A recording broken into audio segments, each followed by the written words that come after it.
दोस्तों, हमारी आज की कहानी एक सर्वाइवल थ्रिलर पर बेस्ड है, जहां हमारे लीड एक्टर का सामना पैसिफिक ओशन में मौजूद कुछ खूंखार चीजों से होता है। पानी के नीचे वो लोग कब तक बच पाएंगे ये किसी को नहीं पता। तो कहानी की शुरुआत एयरपोर्ट से होती है। विस्टा एयरलाइन की फ्लाइट जो कि लैक से होकर लॉस केबस जा रही है, उसे बोर्ड करने के लिए पैसेंजर उसमें चढ़ते जा रहे हैं। इनमें से एक पैसेंजर एवा भी होती है, जो कि बड़े पॉलिटिशियन की बेटी थी। एवा अपने दोस्त काइल और बॉयफ्रेंड जेड के साथ लॉस केबस घूमने के लिए जा रही है। अब यहाँ एवा के साथ उसका बॉयफ्रेंड ब्रैंडन भी मौजूद है, जिसे देखकर जेड थोड़ा ऑफेंड हो जाता है, क्योंकि वो लोग एक वेकेशन पर जा रहे हैं। असल में एवा के डैड को उसकी काफी चिंता रहती है, इसी वजह से वो उसे कभी भी अकेले जाने नहीं देते। हालांकि उसे खुद को भी ब्रैंडन के साथ रहना पसंद था, क्योंकि वो बचपन से उसके साथ ही रही है। अब जब फ्लाइट बोर्ड करने की बारी आती है तो एवा ब्रैंडन को आगे बिठाकर खुद जेड और काइल के साथ पीछे बैठने चली जाती है। उसी फ्लाइट में रोजा नाम की भी एक छोटी लड़की मौजूद थी, जो अपने ग्रैंड पेरेंट्स के साथ ट्रैवल कर रही थी। अब रास्ते में रोजा का टेडी गिर जाता है, जिसे एवा ढूंढ कर देती है, और इस तरह से उनमें एक प्यारा बॉन्ड बन जाता है। खैर, फ्लाइट स्टार्ट होती है और फ्लाइट अटेंडेंट डैनिलो सभी को रेस्क्यू इंस्ट्रक्शन देने लगती है, क्योंकि ये उसका जॉब था। वहीं ये सब देखकर काइली उसका काफी मजाक बनाता है। अब यहाँ पता नहीं क्यों एवा को स्टार्टिंग से ही अच्छी फीलिंग नहीं आ रही है। खैर, कुछ ही देर में उनका प्लेन पैसिफिक ओशन के ऊपर फ्लाई करने लगता है। तभी अचानक प्लेन में कुछ वाइब्रेशन होती है, जिससे सभी पैसेंजर थोड़ा घबरा जाते हैं। तभी उन्हें बताया जाता है कि प्लेन में कुछ चिड़ियों का झुंड टकरा गया है, तो कोई पैनिक ना करे। इन सब से कुछ देर बाद रोज देखती है कि प्लेन का इंजन धीरे धीरे आग पकड़ रहा है, और देखते ही देखते प्लेन में पूरी वाइब्रेशन होना स्टार्ट हो जाती है। तभी अचानक मेटल का एक पीस बाहर से आता है, जिससे प्लेन का एक पार्ट टूट जाता है और तेज हवा अंदर आने लगती है। इस होल की वजह से उसमें कुछ पैसेंजर उड़कर बाहर चले जाते हैं। इसके बाद पूरा प्लेन पैसिफिक ओशन के ऊपर गिर जाता है और कुछ ही देर में समुद्र की गहराइयों में जाने लगता है। ये सब देखकर एवा के तो होश उड़ जाते हैं। अब प्लेन में आगे के साइड से पानी भरने लगता है और पैसेंजर डूबने लगते हैं। कुछ गहराई में जाने के बाद प्लेन के एक स्टेबल प्लेटफॉर्म पर आकर रुकता है। उस वक्त पीछे बस एवा, काइल, जेड और फ्लाइट अटेंडेंट डैनिलो ही बचे होते हैं। उन्हें लगता है कि आगे बैठे सभी लोग मारे जा चुके हैं, पर तभी अचानक रोजा सामने से बाहर आती है और उसके पीछे उसकी ग्रैंडमा को लिए ब्रैंडम भी आता है। ग्रैंडमा को डैनिलो तुरंत सीपीआर देना शुरू करता है, क्योंकि उनकी बॉडी में पानी भर गया था। अब कुछ टाइम तक जब वो होश में नहीं आती तो सभी को लगता है कि शायद वो मर चुकी है, पर तभी अचानक वो सांस लेने लगती हैं और वो होश में आ जाती है। वो उठते ही अपने हस्बैंड के बारे में पूछती हैं, पर वो तो दोस्तों मर चुके हैं। तभी ब्रैंडन डैनिलो को फ्लाइट में मौजूद ऑक्सीजन सिलेंडर लाने के लिए कहता है, पर वो सिलेंडर खाली होते हैं, और ये सब देखकर डैनिलो को अपनी स्टाफ पर बहुत गुस्सा आता है, पर वो क्या ही कर सकते हैं। तभी जेड कहता है कि उसने आगे बैठे एक पैसेंजर के हाथ में ऑक्सीजन सिलेंडर देखा था।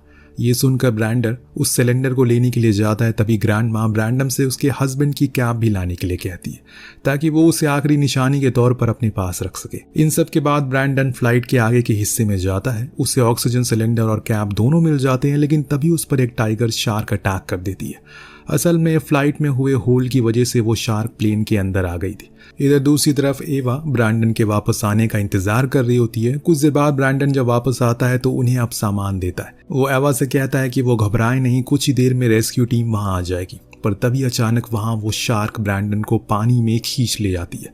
ये सब देखकर बाकी के लोगों की सांसें रुकी की रुकी रह जाती है। उन्हें समझ नहीं आता कि अभी अभी अचानक से क्या हुआ। इधर पानी के ऊपर रेस्क्यू टीम चॉपर से आकर प्लेन के पैसेंजर को ढूंढने लगी, पर उन्हें कुछ भी दिखाई नहीं देता, क्योंकि पूरा का पूरा प्लेन तो समुद्र के अंदर डूब चुका है। वहीं प्लेन में ग्रैंड माँ, जो कि एक नर्स थी, काइल के टूटे हुए हाथ की पट्टी करती हैं, क्योंकि उसमें से काफी खून निकल रहा था। और तभी अचानक से फिर से उन्हें प्लेन में वाइब्रेशन फील होती है। इस बात से सभी और ज्यादा डरने लगते हैं। तभी एवा कहती है कि उसे ब्रैंडन की बात पर विश्वास है। रेस्क्यू टीम आती होगी, इसीलिए उन्हें इंतजार करना चाहिए। अब यहाँ वो प्लेन असल में एक अंडर वाटर रॉक बेस पर खड़ा हुआ था। अब वो जगह से खिसक रहा है। कुछ ही देर में प्लेन तेजी से खिसक कर रॉक के एंड पर आ जाता है, जिसकी वजह से अब पानी और अंदर तक आ चुका है।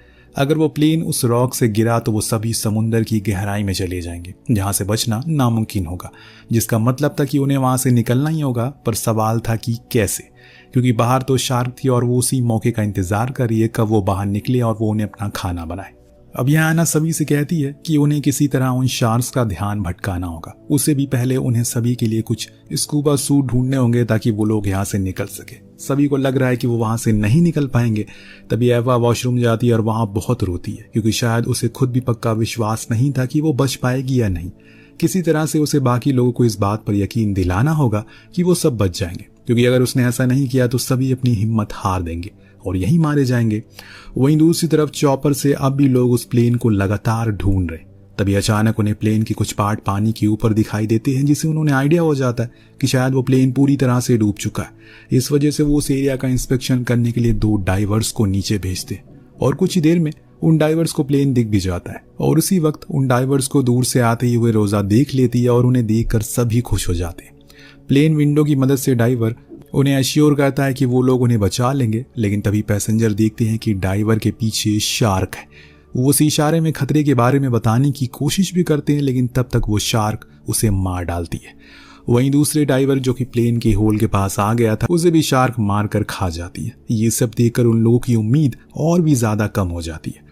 अब इसके बाद एवा और जेड प्लेन में डाइवर्स का सामान देखने की कोशिश करने लगते हैं। तभी अचानक जेड पानी में गिर जाता है। पहले तो वो बाहर ना आने की एक्टिंग करता है, जिससे सभी थोड़ा घबरा जाते हैं, पर जैसे ही वो बाहर आने की कोशिश करता है, एक शार्क उस पर अटैक कर देती है और सभी लोग उसे बचाकर पानी से बाहर ले आते हैं। पर शार्क तब तक उसका एक पैर ले जा चुकी थी। उसके जख्मी पैर से बहुत खून निकल रहा था, जिससे ग्रैंड माँ तुरंत बैंडेज करने की कोशिश करती है। अब पैर के उखड़ जाने की वजह से जेड की बॉडी काफी ज्यादा ब्लड लॉस हो जाता है और अब वो शॉक में भी जा चुका था।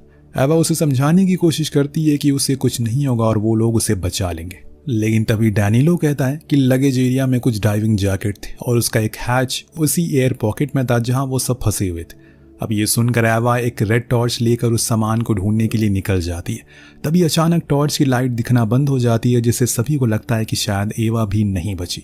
लेकिन तभी वो उस डाइविंग बैग को लेकर बाहर निकलती है, जिसे देखकर सभी खुशी से पागल हो जाते हैं। उस स्कूबा बैग में सिर्फ 4 ही जैकेट होती है, जो कि सभी के लिए पर्याप्त नहीं थी। पर इतनी देर में जेड इस दुनिया को छोड़कर चला जाता है, जो देखकर एवा मायूस हो जाती है और रोने लगती है, क्योंकि उसने उसके साथ बहुत से सपने देखे थे जो शायद अब कभी भी पूरे नहीं हो पाएंगे।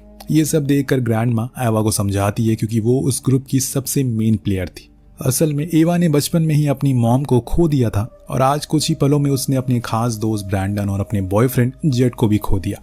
वो ये सब सोच ही रही होती है कि एक बार फिर प्लेन में वाइब्रेशन होना शुरू होती है। असल में प्लेन का वो हिस्सा जो रॉक से बाहर की तरफ लटका हुआ था, अब वो धीरे धीरे टूट रहा है सी प्रेशर की वजह से, जिसका उन्हें जल्द से जल्द यहाँ से निकलना होगा, वरना वो सभी डीप सी में चले जाएंगे।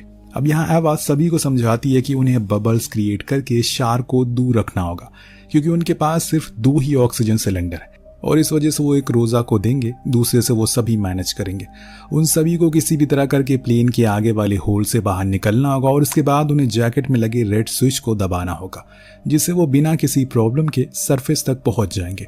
इन सभी बातों से काइल बहुत ज्यादा घबरा रहा है। वो जानता था कि वो ये नहीं कर पाएगा। एवा उसके बाद भी उसे समझाने की कोशिश करती है। वहीं ग्रैंड माँ एवा से रोजा का ध्यान रखने के लिए कहती है, क्योंकि उन्होंने अपनी डेस्टिनी एक्सेप्ट कर ली थी। वो जानती थी कि वो उनके ग्रुप के रफ्तार को धीरा करेंगी, इस वजह से उन्होंने वहीं रुकने का डिसाइड किया। इतनी देर में प्लेन का आगे वाला हिस्सा पूरी तरह से टूटकर अलग हो जाता है और पानी के और अंदर तक जाने लगता है। ये देखकर एवा रोज को लेकर आगे चली जाती है और डैनिलो और काइल उसके पीछे आ रहे होते हैं। तभी अचानक से काइल को डर लगने लगता है और वो वापस एयर पॉकेट में आ जाता है।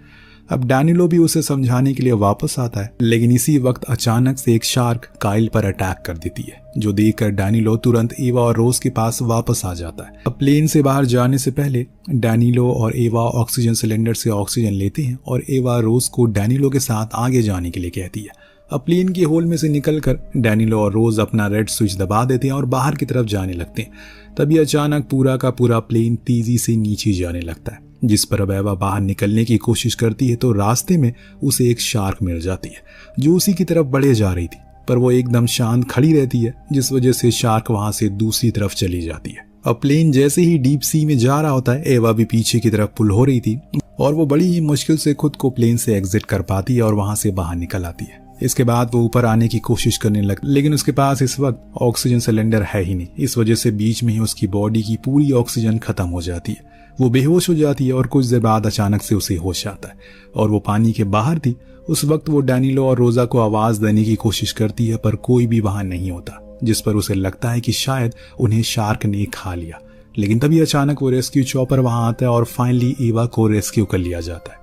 उस चॉपर में दोस्तों रोजा और डैनिलो पहले से मौजूद थे और सभी एक दूसरे को देखकर बहुत खुश होते हैं। जब रोजा अपनी ग्रैंड माँ के बारे में पूछती है तो एवा उसे सच बता देती है, जिस पर वो बहुत दुखी होती है। पर एवा की बहादुरी की वजह से वो लोग आज बच पाए, वरना उस प्लेन से निकलना नामुमकिन था। और इसी के साथ ये कहानी यहीं पर ख़त्म हो जाती है। वेल, ये काफ़ी मज़ेदार कहानी थी, तो आपको कैसी लगी हमें कमेंट करके ज़रूर बताइएगा। मिलते हैं अगली वीडियो में। Thank you so much watching, peace out.